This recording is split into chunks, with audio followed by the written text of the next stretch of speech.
వచ్చిన వారు ఏమి మాట్లాడుకున్నాం మనం?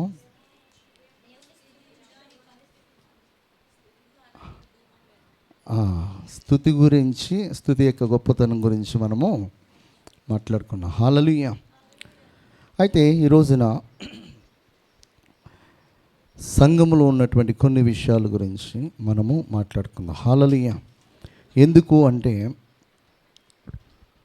మన యొక్క భక్తి ఆచార సంబంధమైనదిగా వండుకోకుండా ఆత్మ సంబంధమైనదిగా ఉండాలి. మనము ఆత్మ సంబంధమైన వారముగా ఉండాలి. ఆత్మ సంబంధమైన వారముగా ఉన్నప్పుడు మాత్రమే మనము దేవునికి పిల్లలు అనబడతాం. నా ఆత్మ లేనివాడు నావాడు కాడు అని చెప్పి దేవుని యొక్క వాక్యము చాలా స్పష్టంగా మనకు అర్థమయ్యే విధంగా చెప్తుంది. అయితే యేసు ప్రభువారు ఈ భూమిపైన సువార్త పరిచర్య చేస్తున్నటువంటి కాలంలో అప్పుడున్నటువంటి ప్రధాన యాజకులు, పరిసయ్యులు, సద్దుకేయులు ఇలాంటి గుంపులు అనేకములు ఉండేవి. ఈ గుంపులన్నీ కూడా దేనికి ప్రాధాన్యత ఇచ్చేవారు ఉన్నారంటే ఆచారానికి ఎక్కువ ప్రాధాన్యత ఇచ్చేవారు ఉన్నారు. వారికి ఆచారానికి విరుద్ధముగా ఎవరేదైనా చేసినా మాట్లాడినా వాళ్ళు ఊరికినేవారు కాదనమాట. ఏం చేసేవారంటే చంపడానికి ప్రయత్నం చేసేవారు, చంపేసేవారు. వారి ఆచారము ఎవరు బ్రేక్ చేయడానికి చూసినా కూడా వారిని బ్రతకనిచ్చేవారు కాదనమాట. ఇప్పుడు కూడా చాలా వరకు కూడా సంఘాలు ఏమైపోతున్నాయంటే మరి క్రీస్తు సంఘముగానే పిలువబడుతున్నాయి, క్రీస్తు శరీరముగానే పిలువబడుతున్నాయి, క్రీస్తుని ప్రకటించేవారు ఉంటున్నారు, క్రీస్తుని ఆరాధించేవారు ఉంటున్నారు. కానీ క్రీస్తు కోరుకున్నట్లుగా సంఘము ఈ రోజున లేకుండా పోతూ ఉంది.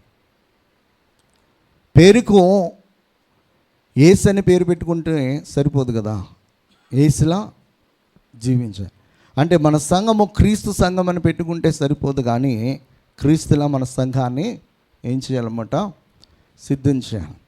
అలా సిద్ధం చేయడానికి బదులుగా ఏమైపోయారంటే పారంపర్యాచారమునకు ఎక్కువగా ప్రాధాన్యత ఇస్తూ పరిశుద్ధ వాక్యానికి ప్రాధాన్యత లేనిటువంటి సంఘాలుగా అయిపోయినాయన్నమాట. అలాంటి సంఘాల నుంచి మనందరం కూడా వచ్చినటువంటి వారమే. ఇక్కడ కూర్చున్నటువంటి చాలామంది కూడా ఒక్కొక్క డాక్ట్రిన్ ఒక్కొక్క చర్చ్లో ఉంది. ఈ రోజున ఒక్కొక్క ఆచార సంబంధమైన సిద్ధాంతాల్లో ఒక్కొక్క సంఘంలో ఉన్నాయి. అలాంటి సంఘాల నుంచి వచ్చి మనందరం కూడా ఇక్కడ కూర్చున్నాం.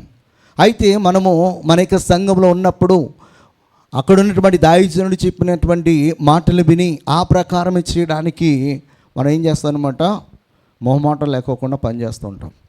అయితే అది తన యొక్క డాక్టరీనా లేకపోతే దేవుని యొక్క డాక్టరీనా, అది తన యొక్క ఆలోచన లేకపోతే దేవుని యొక్క ఆలోచన అని చెప్పేసి తెలుసుకోకుండా ఈ రోజునండి ఏం చేస్తున్నారంటే భక్తి విధానము వెళ్ళిపోతూ ఉంది. భక్తులమే అనుకుంటున్నాము, కానీ నిజమైనటువంటి మరి వాక్యపు వెలుగులో మనము నడుస్తున్నామా లేదా, ఒక ఆచారాన్ని మనము పాటిస్తున్నామా అని చెప్పేసి ఆలోచన చేస్తే చాలా వరకు కూడా సంఘాలన్నీ కూడా ఏమైపోయినాయన్నమాట, ఆచార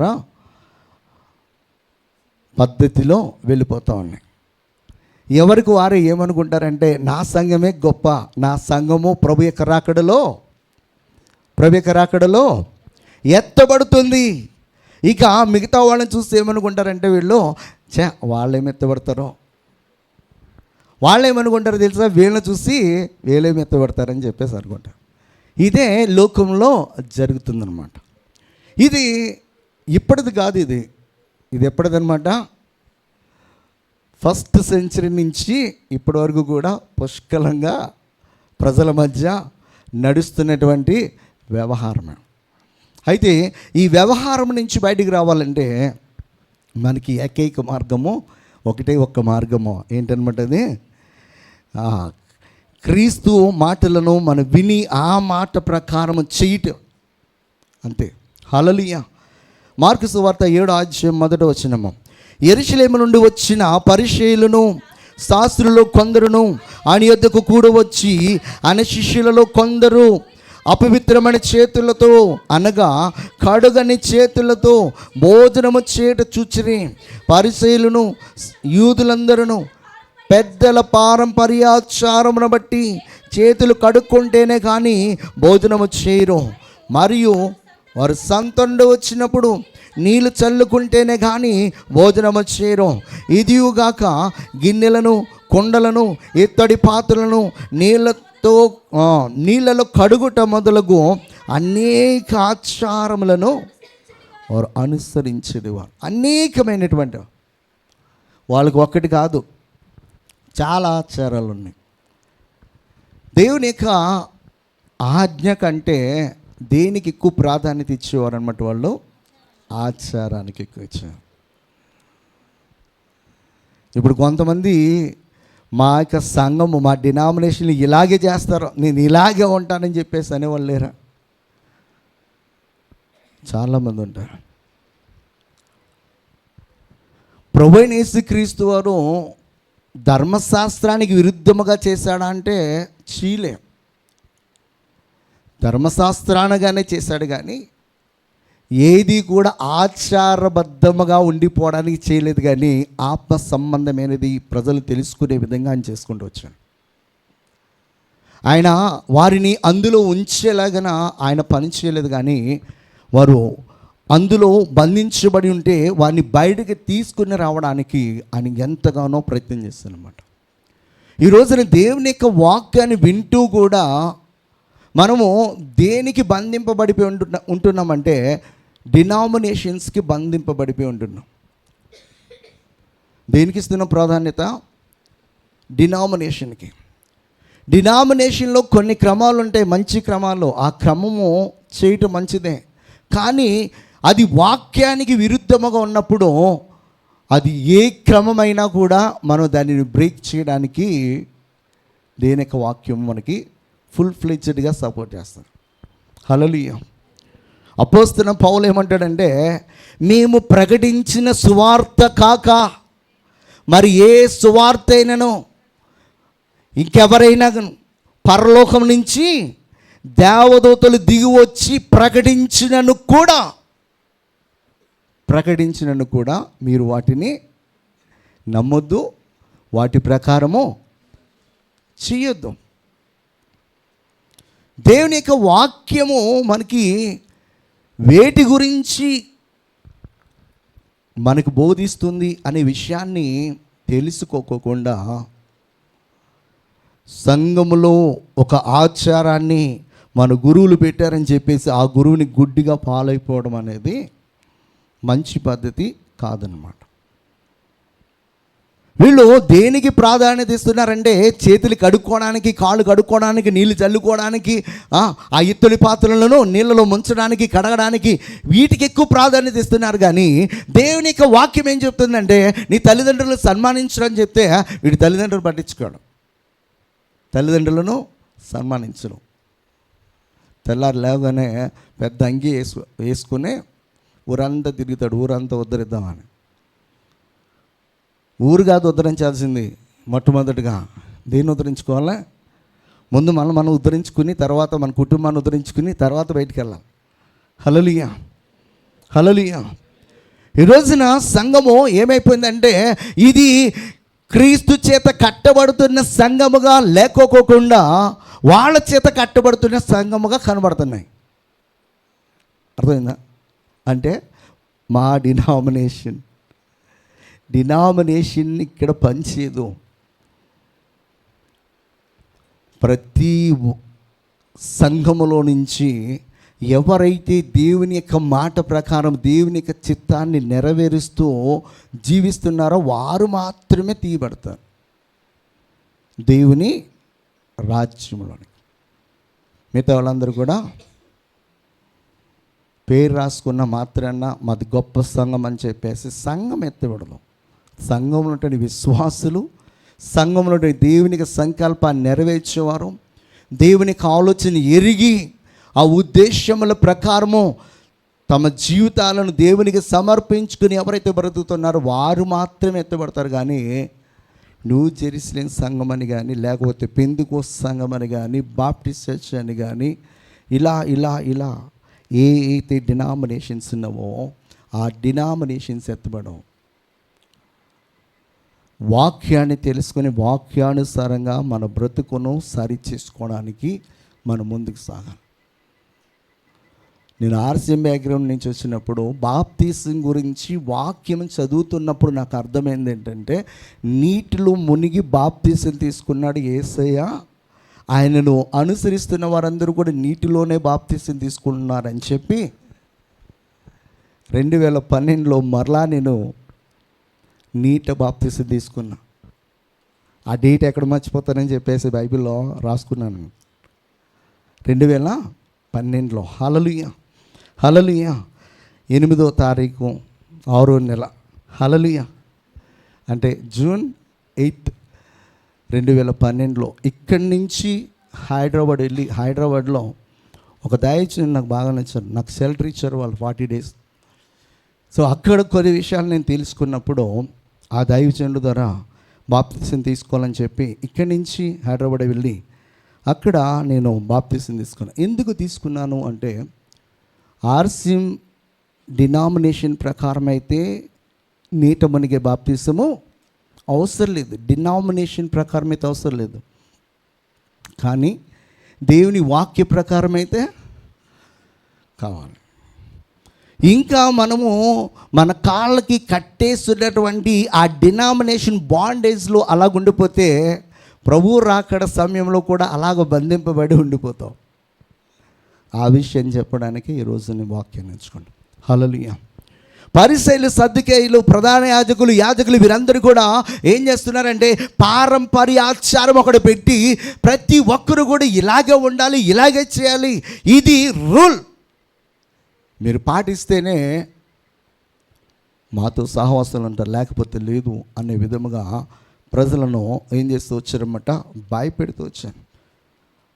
అలాంటి జనులతో దేవుడు మాట్లాడుతున్నాడు. 6వ వచనం చదువుదాం. అప్పుడు పరిసయ్యులను, శాస్త్రులను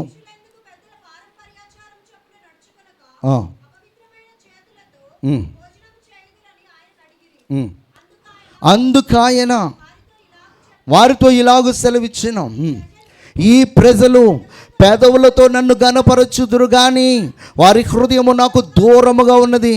వారు మానవులు కల్పించిన పద్ధతులు దేవోపదేశములని బోధించుచు నన్ను వ్యర్థముగా ఆరాధించుదురు అని వ్రాయబడినట్లు వేషధారులైన మిమ్మల్ని గూర్చి యెషయా ప్రవచించినది సరియే. హల్లెలూయా. ప్రభువైన యేసుక్రీస్తు చెప్తున్నారు. అక్కడ చాలా బుల్లెట్ అక్కడ దిగుతుందన్నమాట వాళ్ళకి. ఇలాంటి బుల్లెట్ అంటే ఒక ప్రవచనాన్ని తీసుకుని వచ్చి మాట్లాడుతున్నాడు. యెషయా మీ గురించి ముందుగానే చెప్పాడు రా, మీరు ఎలాంటి వాళ్ళంటే పెదవులతో దేవుని గణపరుస్తారు కానీ మీ హృదయము చాలా దూరంగా ఉంది. దేవుణ్ణి ఆరాధించే విధానము పెదవులతో కాదనమాట. సమరయ స్త్రీతో దేవుడు మాట్లాడుతున్నాడు. తండ్రిని ఆరాధించువారు ఎలా ఆరాధిస్తారని చెప్తున్నాడు, ఆత్మతోనూ సత్యంతోనూ. అంటే హృదయంలో ఎలాంటి కపటం లేకోకుండా, ఎలాంటి వేషధారణ లేకోకుండా, ఎలాంటి అసూయ లేకుండా, ఎలాంటి అపవిత్రమైనటువంటి ఆలోచనలు లేకోకుండా దేవుని ఆరాధిస్తారని చెప్పేసి ప్రభువైన యేసుక్రీస్తు ఎవరి గురించి చెప్తున్నాం, ఎవరితో చెప్తున్నాం అన్నమాట, సమరయ స్త్రీతోటి. ఆయన ఆరాధించే కాలం వస్తుందని చెప్తూనే అది ఇప్పుడును ఉంది అని చెప్తున్నాడు. ఇప్పుడును ఆరాధించేవారు అలాగా తండ్రిని ఆరాధిస్తున్నారని చెప్తున్నాడు. అంటే దేవునికి మన ఇష్టమైనది మన పెదవులా అంటే కాదు. దేవునికి ఇష్టమైనది ఏంటనమాట, మన యొక్క హృదయం. విరిగి నలిగిన హృదయంతో ఆయనను ఆరాధించడానికి బదులుగా చక్కటి స్వరం ఎత్తేసి మనం పాడేసి మనుషులకు మన్నలను పొందుకుంటే అయిపోదు. అక్కడ దేవుని ఆరాధించేటప్పుడు మనది బండ గొంతైనా, పీల గొంతైనా, ఎలాంటి గొంతైనా కానీ ఆయన ఆరాధించేటప్పుడు మన హృదయము ఎంత ఆనందిస్తుంది. దేవుడు చేసిన కార్యాలను తలుచుకుంటాం, దేవుని యొక్క శక్తి సామర్థ్యాలను తెలుసుకుంటూ ఎంత ఆనందిస్తుంది అనేది ఎవరు చూస్తారన్నమాట, దేవుడు చూస్తాడు. వీరు మనుషులకు కనబడే విధముగా చాలా డిగ్నిఫైడ్గా కనబడుతున్నారు, చాలా మంచివారుగా కనబడుతున్నారు. కానీ దేవుని యొక్క దృష్టికి వీరి యొక్క ప్రవర్తన, వీరి యొక్క ఆలోచన విధానం, వీరి విధి విధానాలు ఎలాగున్నాయంటే చాలా భయంకరమైన పరిస్థితిలో ఉంది. ఇక్కడ దీని యొక్క వాక్యం ఏం చెప్తుందంటే, మనము ఆయన ఆరాధించాలంటే దీంతో ఆరాధించాలన్నమాట, మన యొక్క ఆత్మతో సత్యముతో మన యొక్క హృదయాన్ని. చెప్తున్నాడు, వారి హృదయము నాకు దూరంగా ఉందంట. యెషయా ప్రవక్త చెప్పినటువంటి మాట మనం గమనించినట్లయితే 6వ అధ్యాయంలో చెప్తాడు, 9-10 వచనాల్లో, ఆయనను పోయి జనులతో ఇట్లనము, మీరు నిత్యము వినుచుందురు గాని గ్రహింపకుందురు, నిత్యము చూచుచుందురు గాని తెలుసుకొనక ఇందురు.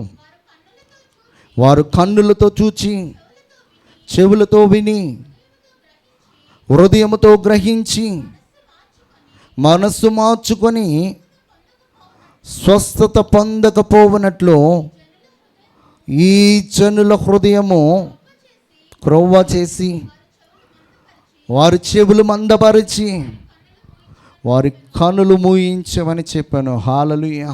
దేని యొక్క వాక్యం చెప్తుంది, ఆ ప్రజలు ఎలా ఉన్నారనమాట, కన్నులతో చూసేవారు ఉన్నారు, చెవులతో వినేవారు ఉన్నారు.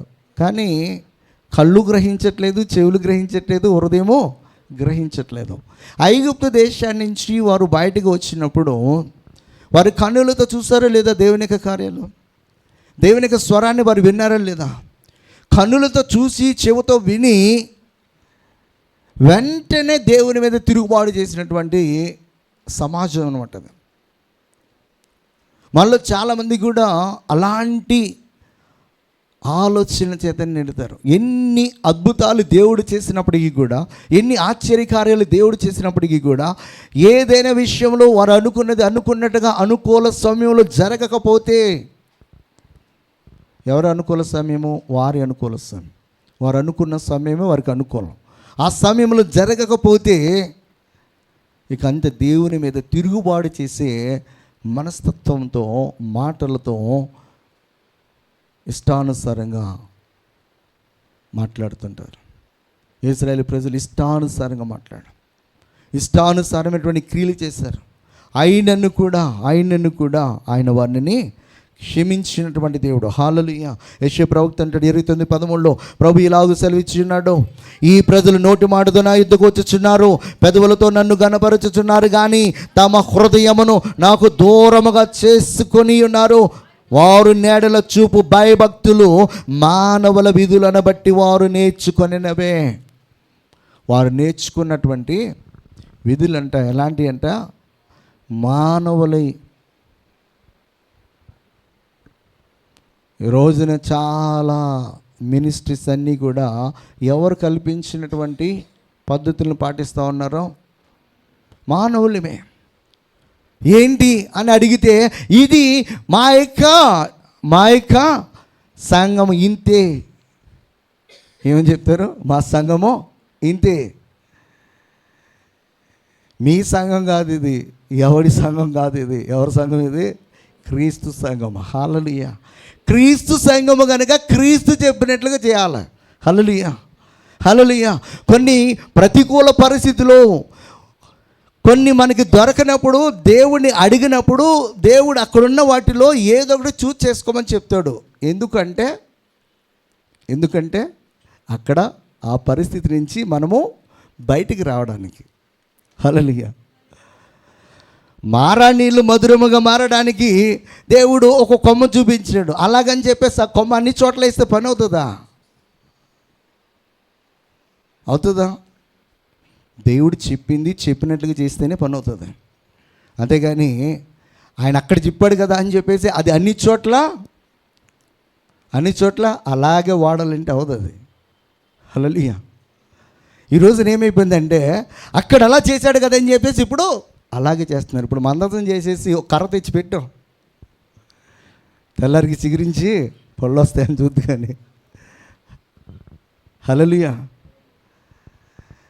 మనుష్యులు ఆయా కాలంలో ఆయా సందర్భాలలో దేవుడు వారికి ఆ పరిస్థితులను బట్టి దేవుడు ఏం చేస్తాడనమాట, అక్కడ వారికి అది చూపించడం జరిగింది. దానిని ఇప్పుడు ఏం చేస్తూ ఉన్నారంటే, ఇప్పుడు ఆయన ఎస్టాబ్లిష్ చేశాడు, ఆయనకి అక్కడ అది చూపించాడు, అది చేయమని చెప్పాడు. ఆయన ఏం చేశాడు, అక్కడ చేసి ఇక్కడ చేస్తాడు. అది అక్కడికే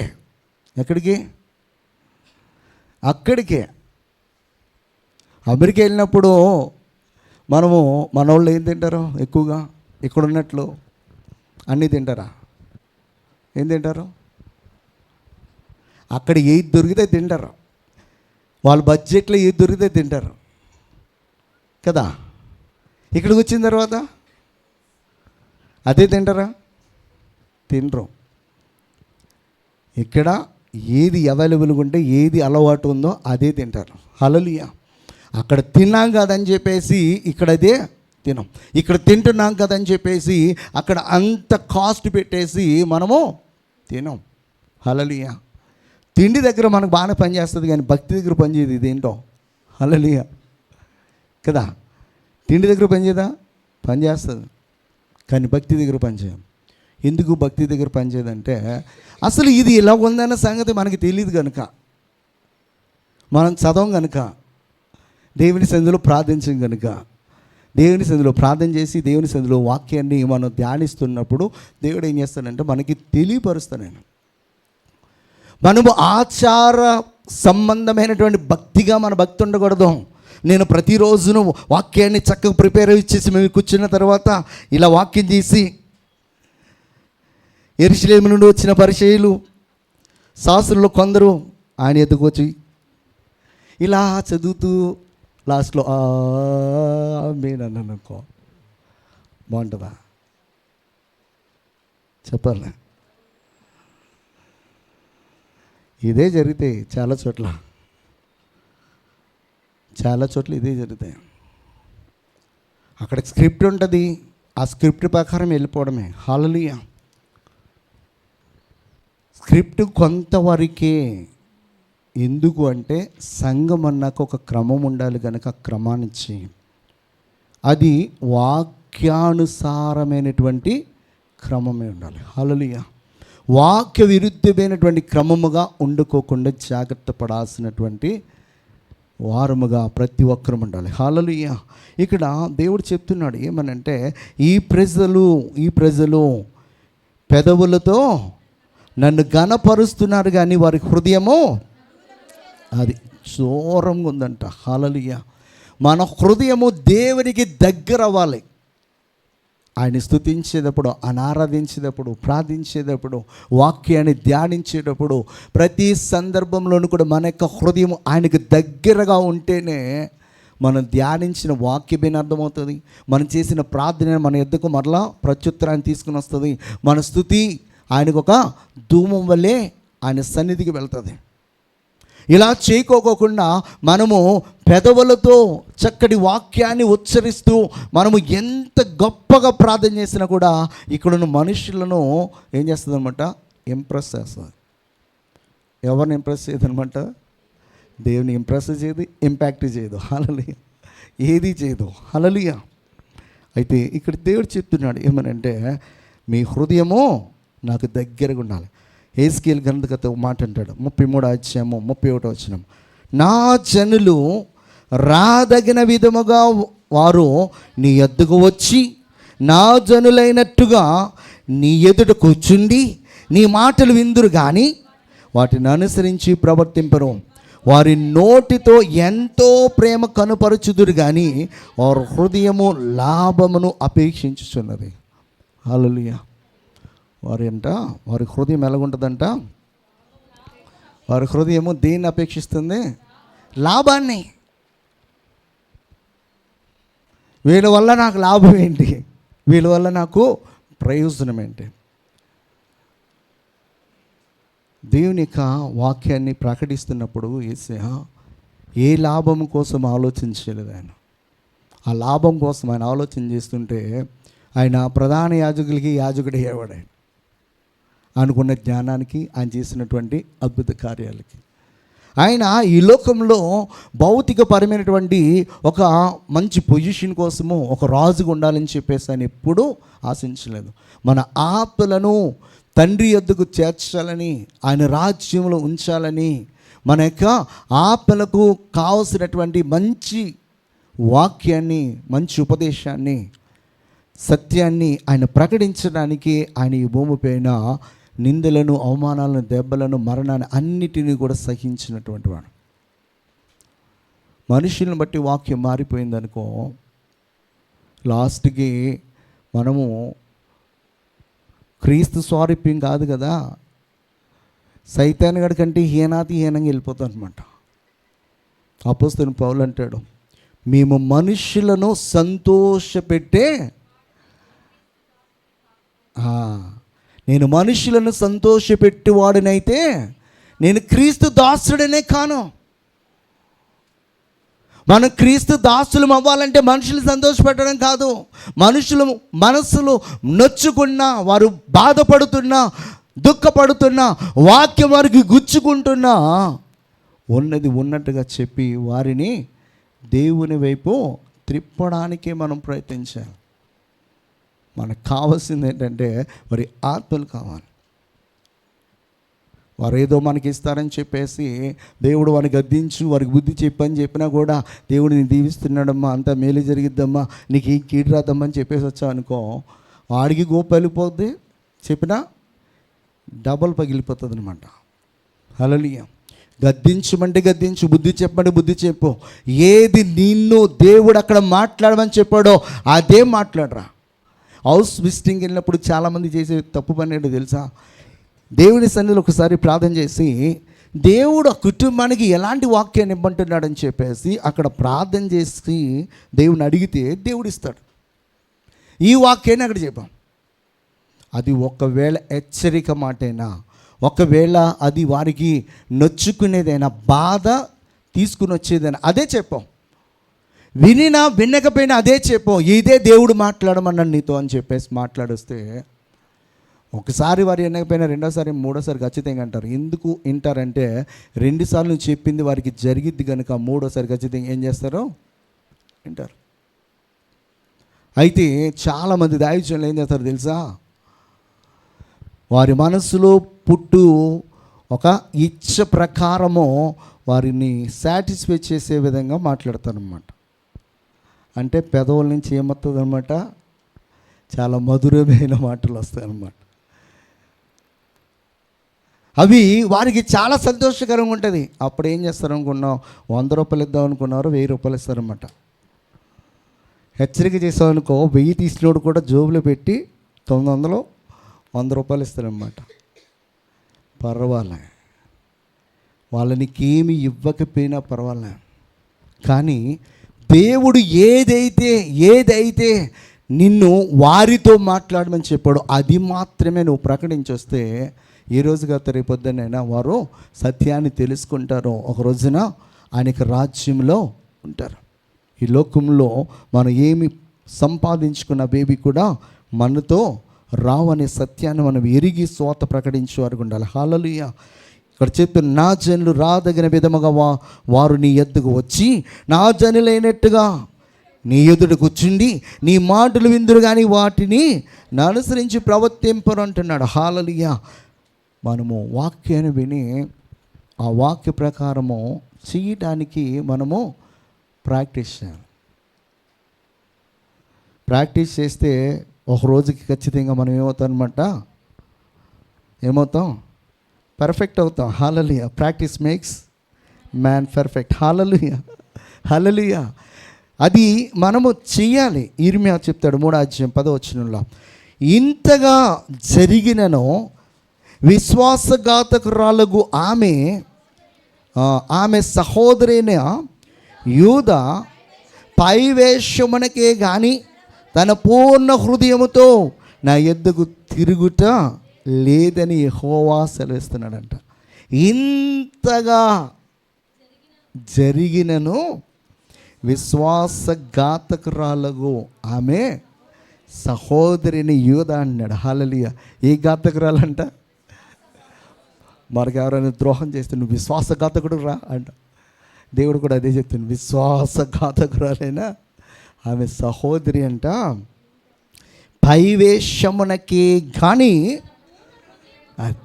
అంటే మనం ఏ వేషం వేసుకొస్తున్నాము అనేది ఎవరికి తెలుసు అనమాట, దేవుడికి తెలుసు. ఓ రాజుగారి భార్య తన కుమారుడు బ్రతుకుతాడో చనిపోతాడో అని చెప్పి ఆ రాజుగారు ఏం చేస్తాడంటే, అమ్మా నువ్వు ఇలాగెళ్తే ఆ ప్రవక్త నీతో మాట్లాడ్డావు, ఎందుకు అంటే నేను ఆ ప్రవక్త ద్వారానే పిలువబడ్డాను, ఆ ప్రవక్త ద్వారానే అభిషేకింపబడ్డాను, అయితే ఆ ప్రవక్త చెప్పినట్లుగా నేను చేయట్లేదు.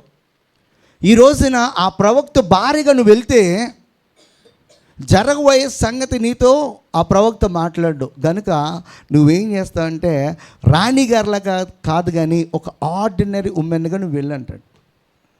ఎవరా రాజు? ఇల్లు అని చెప్పాడు. ఇల్లు అని చెప్పినప్పుడు ఈమె మారు వేషం వెళ్తుంది. దేవుడు ఏమైనా గుడ్డోడా? దేవుడు గుడ్డోడు కాదు, దేవుని ప్రవక్త గుడ్డోడు కాదు. కన్నులు కలుగజేసిన వాడు కానకుండా, చెవులు నిర్మించినవాడు వినకుండా, సమస్తమును చూచేవాడు సమస్తమును వినే దేవుడు ఆయన ముందుగానే ప్రవక్తకు తెలియపరిచాడు. నీ దగ్గరికి వస్తుంది ఆమె మారు వేషం వేసుకుని, ఆమె గుమ్మంలో కడుగు పెట్టగానే రా, నీ కొరకు దేవుడు బయలుపరిచినటువంటి కఠినమైన మాటలు నీతో మాట్లాడడానికి నేను నీ కోసమే వేచి ఉన్నానని చెప్పాడు. అప్పుడే ఆ గుండె అలా జారిపోయింది ఆమెకి. దేవునికి మనము వేషం వేసుకుని వచ్చామా, వేషం లేకుండా వచ్చామో తెలుసా?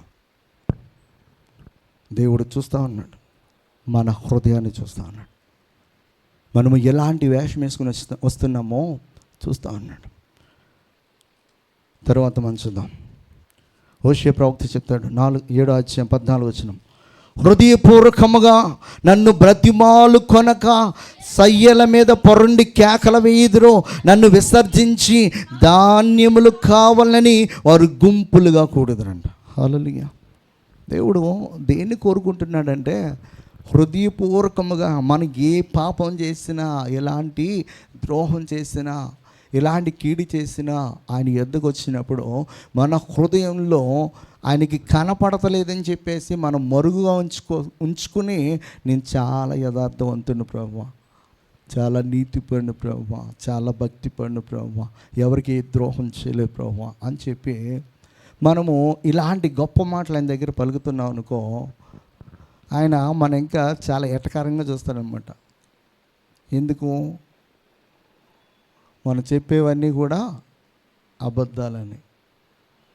ఇప్పుడు ఎవరైనా దొంగతనం చేస్తున్నప్పుడు మన కళ్ళతో చూసి వాడు వచ్చి యాక్ట్ చేస్తున్నాడు అనుకో, వాడు ఇంకెలా చూస్తాం మనం? మన ఎలక్షన్లే వెనకాలలో నా మీదకి మళ్ళీ దొమ్మికి వచ్చేసి ఇష్టం తిట్టేసి కొట్టేయడానికి వచ్చేసారు. పోలీసులు రాగానే అసలు ఫేస్లోను వాళ్ళ మాటలోనూ అసలు రియాక్షన్స్ వేరేలా మారిపోయినాయి. ఇక ఎవడైనా కూడా వాళ్ళు చెప్పింది 100% ట్రూత్ అని చెప్పేసి వాళ్ళు నమ్మేస్తారు, ఎవిడెన్స్ లేకపోతే. అంతకుముందు చక్కగా విన్నాడు ఎస్ఐ, సార్ ఒకసారి ఇది చూడండి అని చెప్పేసి, ఇక అంతే వాళ్ళు చెప్పే సొల్లంతా వినడానికి అప్పమ్మా ఏదో సొల్లు అంతే, వినలేదు ఇంకా. అంటే నిజమేంటో తెలిసినప్పుడు వాళ్ళు చెప్పే సొల్లు కౌరులు నింటానికి ఆసక్తి కలిగి టైం అంతా వేస్ట్ చేసుకుని కూర్చుంటాడా? ఎవడు కూర్చోడు. దేవుడు కూడా అంతే. మనమేంటో దేవునికి తెలుసు. మనం దేవుని సన్నిధానికి వచ్చినప్పుడు ఒప్పుకొని విడిచిపెట్టడానికి ప్రయత్నం చేస్తూ, దేవుని సన్నిధిలో కన్నీరు కాలుస్తూ రోదన చేస్తూ, మనము యథార్థముగా ఆయన సన్నిధిలో మనం ప్రార్థన చేసినప్పుడు యథార్థవంతుల ప్రార్థన త్రోసివేయడం. యథార్థతే దేవునికి ఇష్టమైనది. అందుకే దావీదుని దేంతో పోలుస్తాడంటే ప్రతి ఒక్క రాజుని దావీదుతో పోలుస్తాడు. దావీదులాగా నీ హృదయము యథార్థమైనదిగా లేదు. ఒకవేళ ఉంది అంటే కనుక దావీదులాగా నీ హృదయం కూడా యథార్థమైనదిగా ఉన్నది అని చెప్తానన్నమాట. అంటే దావీదు బలహీనతను ఒప్పుకున్నాడు, తన బలాన్ని ఒప్పుకున్నాడు, తన పాపాన్ని ఒప్పుకున్నాడు, తన పరిశుద్ధతను ఒప్పుకున్నాడు. అన్నిటినీ ఒప్పుకొని దేవుని సన్నిధిలో ప్రార్థించబడుకున్నాడు.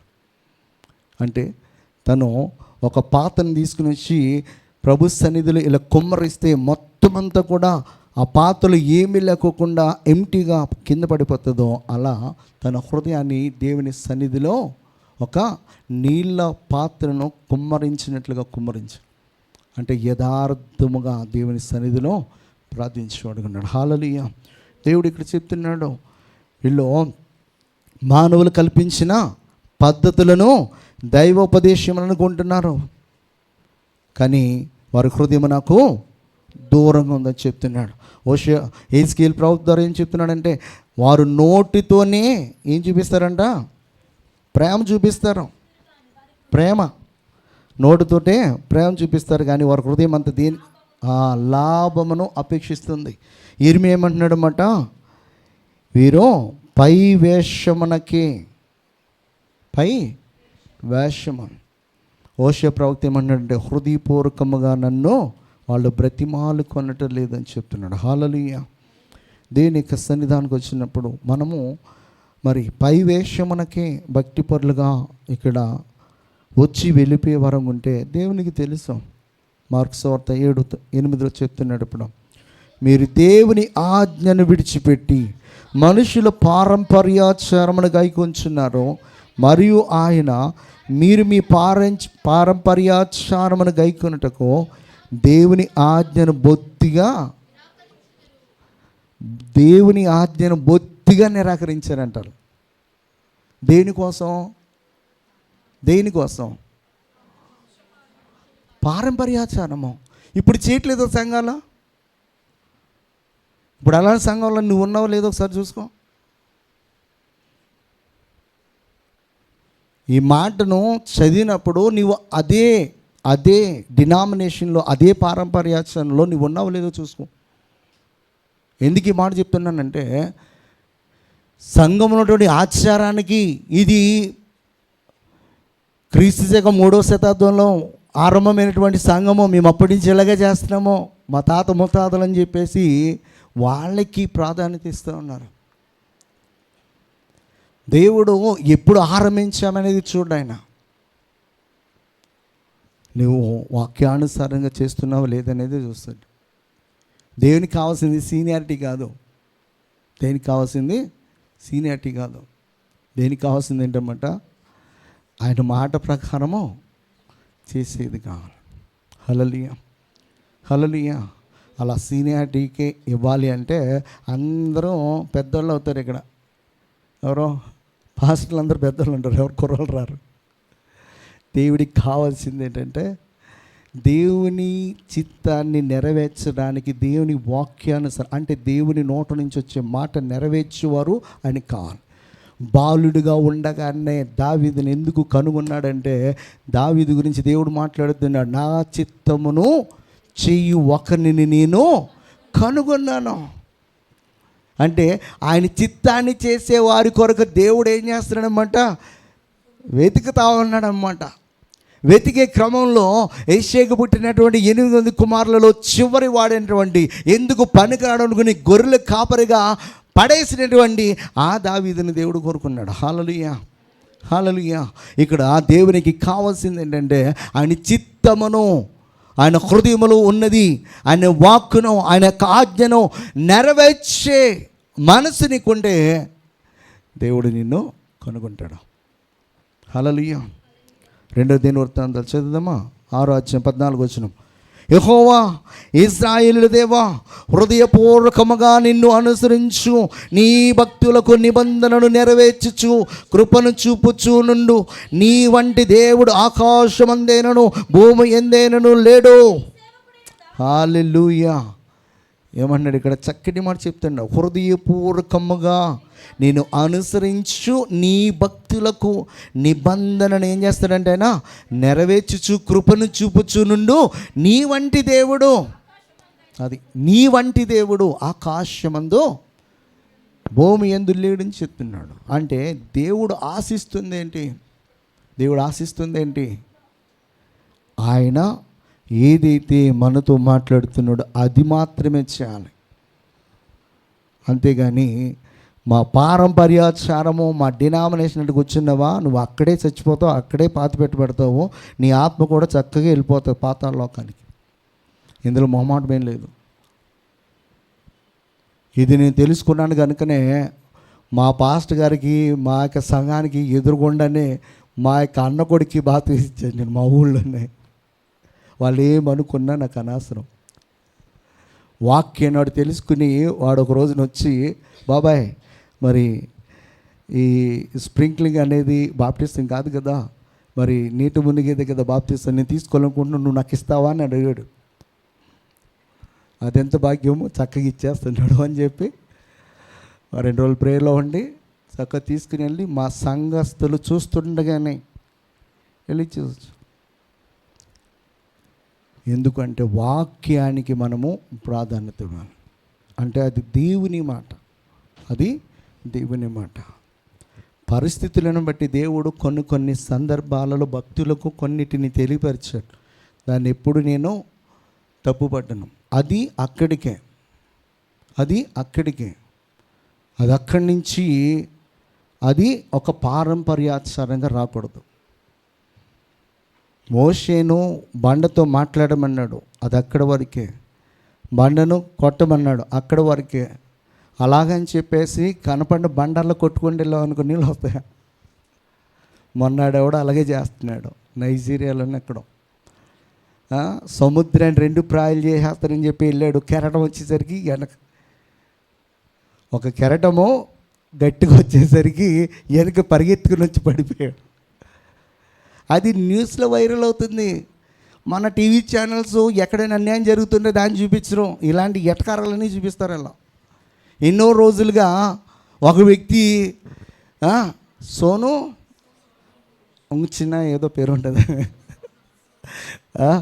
ఆయన ఎన్నో రోజులుగా దేనికోసము ఆయన నిరాహార దీక్ష చేస్తున్నాడో, ఈ పేపర్ లీకేజీలు జరగడం వల్ల ఎంతోమంది విద్యార్థుల యొక్క భవిష్యత్తు నాశనం అయిపోతుంది. కష్టపడిన వారికి ఫలితం లేకోకుండా కష్టపడినటువంటి వాళ్ళు ఇలాగా ఈ పేపర్ లీకేజ్ ద్వారా డాక్టర్లు అవుతున్నారు, ఇంజనీర్లు అవుతున్నారు. వీళ్ళ వల్ల దేశానికి చాలా చాలా కీడని చెప్పేసి 18 రోజుల నుంచో 20 రోజులు అయిపోయింది ఇప్పటికే. ఎన్ని టీవీ ఛానల్ పొద్దున్న సాయంకాలం వరకు ఎన్నిసార్లు చూపిస్తాయంటే చూపించరు. ఎందుకు అంటే వాళ్ళకి లాభం ఏంటి అది చూపించడం వల్ల? సొసైటీ కూడా ఎలా ఉందంటే ఇలాంటి వాటి మీద ఇంట్రెస్ట్ లేవు అసలు. సొసైటీ అంత పాడైపోతాం, చాలా దరిద్రంగా అనమాట. ఇక్కడ మనం చూసినప్పుడు దేవుడు అంటున్నాడు అన్నమాట, హృదయపూర్వకముగా ఆయనను అనుసరించే భక్తులకు నిబంధనను ఏం చేస్తున్నమాట ఆయన నెరవేర్చేవాడు. హల్లెలూయా. 1 యోహాను 3:20 చెప్తాడు, ప్రియులారా మన హృదయము మన యందు దోషారోపణ చేయని ఎడల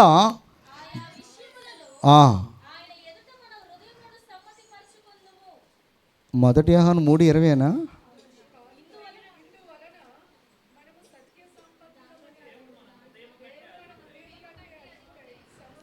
అయ్యయ్యో ఒక్కొక్కరు కూడా చదువుతున్నారు. అదేనా? చదవండి ఒకసారి.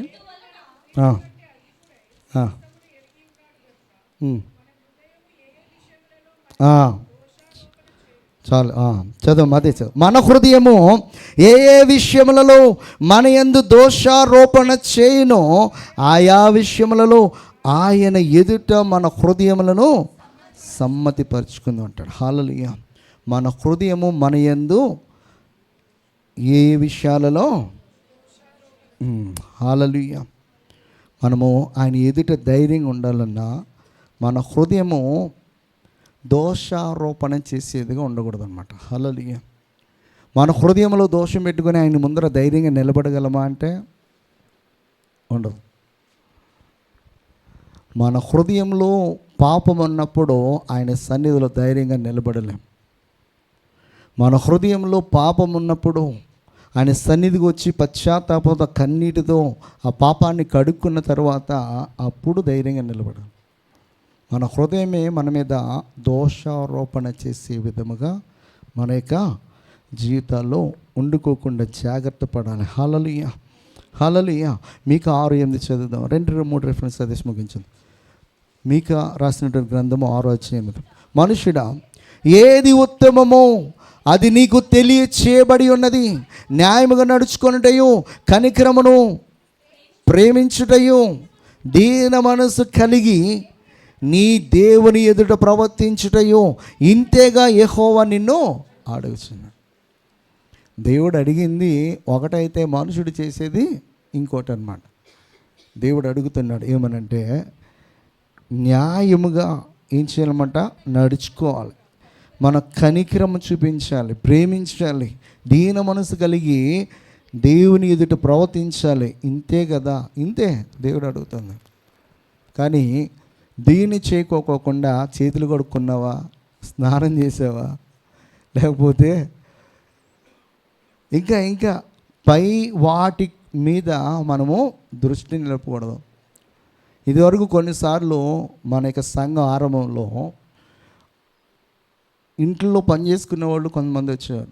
అందులో ఒక ఆమె ఉదయమే హోటల్లో పనిచేసేది. అంటే హోటల్ వెళ్ళి ఆ వెజిల్స్ అన్ని క్లీన్ చేసేది. నేను రావాలండి, ఎలా రావాలి? స్నానం చేయకుండా రాలేనండి. స్నానం ఎవడు చూస్తాడమ్మా, పళ్ళు తోముకోపోయినా పర్లేదురా అని చెప్పేసి తీసుకొచ్చేసిన సందర్భాలు ఉన్నాయి. ఉదయం అయిపోయేది, 11:30 అయిపోయేది సర్వీసు. మరలా వెళ్ళిపోయి పని చేసుకునేవారు. కొన్నిసార్లు స్నానం చేయకుండా వచ్చేవారు, కొన్నిసార్లు నైటీతోటి. ఎందుకు ఈ మాటలు చెప్తాను? దేవుని సన్నిధికి రావడానికి మన హృదయం సరైనదిగా ఉండాలి.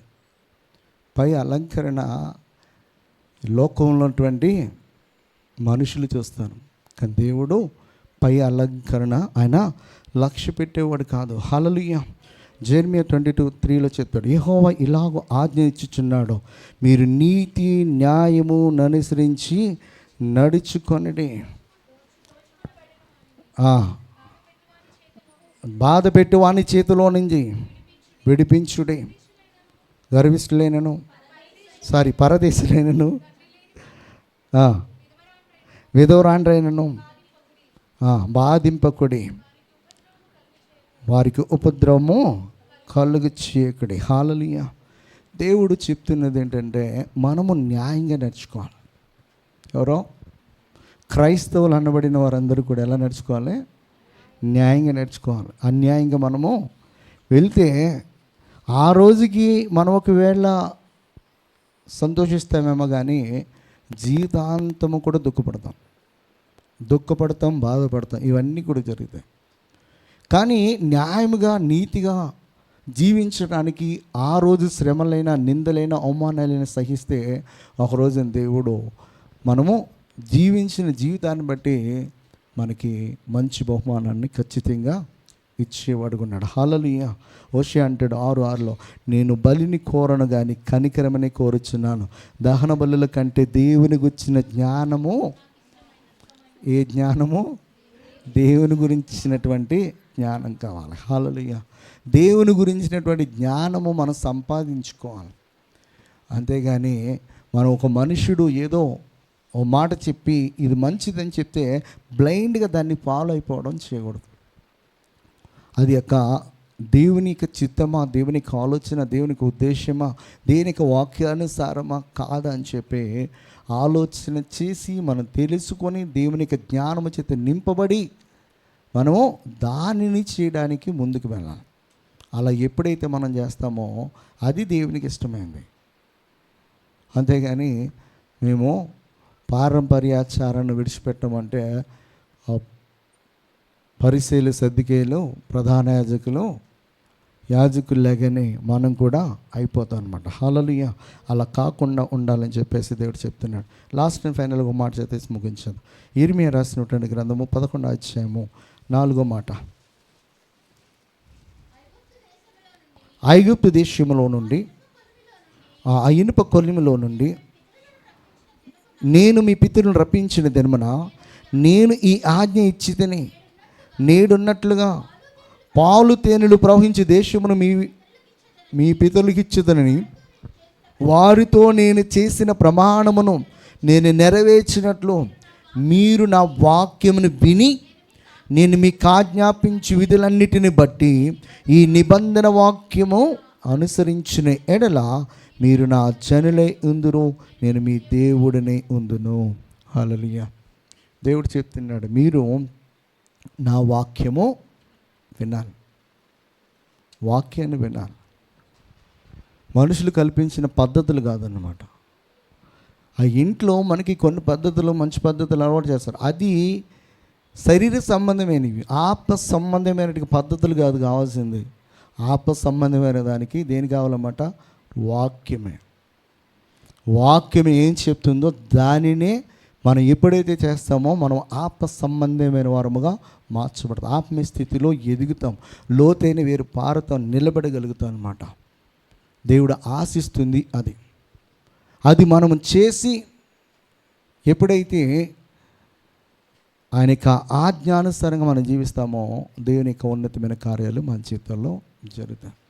పరిసయ్యులు సద్దుకేయుల గురించి ఆనాడు ప్రభువైన యేసుక్రీస్తు చెప్పినటువంటి మాట ఏమన్నమాట? వీరి కళ్ళతో చూస్తారో, చెవితో వింటారో, కానీ వీరి హృదయమో చాలా చాలా దూరముగా ఉంది. దేవుని ఆరాధించడానికి వచ్చినటువంటి, దేవుని స్తుతించడానికి వచ్చినప్పుడు మన హృదయము దేవునికి అత్యంత సమీపముగా రావాలి. అంటే మన హృదయపూర్వకముగా చేయాలి పని. ఎవడో చెప్తున్నారు కదని చెప్పేసి మ్రొక్కుబడికి దేవుని స్తుతించడానికి చేతులు ఎత్తడం, దేవుని స్తుతించడానికి నోరు తెరచడం కాదు. హృదయపూర్వకంగా దేవుని స్తుతించాలి, హృదయపూర్వకంగా దేవుని ఆరాధించాలి, హృదయపూర్వకంగా చేతులు ఎత్తడానికి మనము సిద్ధపడాలి. అంతేగాని పక్కనోడు ఎత్తాడు లేదని చెప్పి ఇలా చూసి ఆడెత్తితే ఎత్తుదా, లేకపోతే లేదు. పక్కనోడు స్తుతిస్తున్నారు లేదు, నోరు తెరిచలేదో చూసి ఆ నోరు తెరిస్తే ఇదే జరుగుతుంది సంఘంలో. ఆరాధించేటప్పుడు చాలామంది మౌనంగా ఉంటారు, ఇలా కళ్ళు మూసుకుని. బోధిధర్ముడు చెట్టు కింద ఎవరితో మాట్లాడుకోండి ఇలాగున్నట్టుగా. దేవుని ఆరాధించడానికి దేవుడు నోరు ఇచ్చాడుగా. నోరు లేనివాడు ఏమనుకుంటారు తెలుసా? నాకు నోరు ఇచ్చుంటే దేవుణ్ణి చక్కగా గట్టిగా అరిచి దేవుణ్ణి స్తుతించేవాడిని, ఆరాధించేవాడిని, మహిమపరిచేవాడిని అని చెప్పారు. కానీ మనకు అన్నీ ఉండి కూడా అన్నీ ఇచ్చినటువంటి దేవుణ్ణి హృదయపూర్వకంగా స్తుతించలేకపోతున్నాను. సిగ్గు పెట్టాలి దేవుని సన్నిధానికి వచ్చినప్పుడు. ఎవడో చప్పట్లు కొడితే కొడదామని చెప్పి దేవుడికి శక్తినిచ్చాడు కదా. నువ్వు ఆరంభిస్తే పక్కనోడు మొదలు పెట్టాలి. అంతేగాని వాడు మొదలుపెట్టి కాసేపు సాంగ్ అంతా కొట్టేసిన తర్వాత కూడా నువ్వు కొడతకి ఆలోచిస్తూ కొడదామా లేదా, అది కిలోమీటర్ వెళ్తూ ఉంటుంది ఇలాగా. ఇది ఈ కాదు మనం నేర్చుకోవాల్సింది. మనం మొదలెడితే మన నుంచి వేరే వాళ్ళు నేర్చుకోవాలి. మనమే ఇనిషియేటర్గా ఉండాలి, మనమే ఒక మాదిరిగా ఉండాలి, మనమే ఇంకొకరికి ఒక ఏంటంటే ఆత్మీయ స్థితిలో మనం బాగున్నామని చూపించే విధంగా మన యొక్క జీవితము ఉండటానికి ప్రయత్నించాలి. అంతేగాని వాడు కొడతా ఉన్నా మనకెందుకులే చూద్దాంలే అనుకునే భక్తిగా ఉండకూడదు. ఇది ఒక్కదాని గురించి మీకు అర్థమవడానికి చెప్తున్నాను, కానీ చాలా విషయాలు అలాగంటారు. నిన్నటి దినాన అందరూ వీళ్ళే ప్రార్థన చేస్తారు, వీళ్ళు ఎవరు చేయట్లేదు. ఇంకా వాయిస్ అక్కడికి మధ్యలో సారి పిలిచా చేయమని. ఎవరో చేస్తారని కాదు, నీకు అవకాశం వచ్చినప్పుడు నువ్వు చేయి. రాందైతే చేయమని చెప్పేసి నేను అన్నా. వచ్చిందే చేయడానికి కూడా ఆలోచించడం ఎందుకు? ప్రేయర్ రిక్వెస్ట్ అర్థం కాలేదనుకో, అన్న ప్రేయర్ రిక్వెస్ట్ నేను సరిగ్గా వినలేదు, ఒకసారి చెప్పంటే మరలా చెప్తా. కానీ వచ్చిన అవకాశాన్ని మనము విడిచిపెట్టుకోవడం అనేది మంచి పద్ధతి కాదు. మనము దేవుని సన్నిధానికి వచ్చినప్పుడు అవకాశము ఏ విధంగా మనకి దొరికిద్దా, దాన్ని ఎలా వాడుకుందామా అని చెప్పేసి మనము ఎదురు చూడాలి. పాట పాడడానికైనా, ప్రార్థించడానికి, దేనికైనా మనం అలాంటి ఆసక్తి మనలో ఉంటే దేవుడు ఖచ్చితంగా రాను దినాల్లో ఇంకా ఇంకా ఘనమైన పాత్రలుగా మన పాత్రలను మరల్చుకుంటాడు, వాడుకుంటాడు ఆయన. హల్లెలూయా, హల్లెలూయా. మనము సంఘాన్ని నుంచి వచ్చాము, మా ఈ సంఘము, మాది ఈ డినామినేషన్ అని చెప్పేసి ఆ బంధకాలలో మీరెవరు కూడా ఫిల్ ఇన్ ద బ్లాంక్, మీరెవరు కూడా ఉండకండి. అది కాదు మనకు కావాల్సింది అనమాట. దేవుని యొక్క వాక్యం ఏం చెప్తుందో ఆ వాక్యానుసారంగా మనము చేయడానికి ఎప్పుడైతే మనము ముందుకు వెళ్తామో దాని ద్వారా దేవుని యొక్క కార్యాలు మన చేతులు జరుగుతాయి. దేవుడు అటువంటి కృప మనందరికీ అనుగ్రహించును గాక. ఆమేన్. ప్రార్థన చేసుకుందాం. మహాగణుడు, మహోన్నతుడు, సర్వాధికారి, సర్వశక్తి గల దేవానికి వందనాలు. ఇంతవరకు నీ సజీవన రెక్కల చోట మమ్మల్ని కాచి కాపాడి భద్రపరిచి నడిపించిన విధానం మనకి స్తోత్రాలు చెల్లిస్తున్నాం తండ్రి. నేను ఆమరి తండ్రి, ఇంతవరకు నేను మాతో కొన్ని విషయాలు ప్రభావ మీరు మాట్లాడున్నారు ప్రభావ.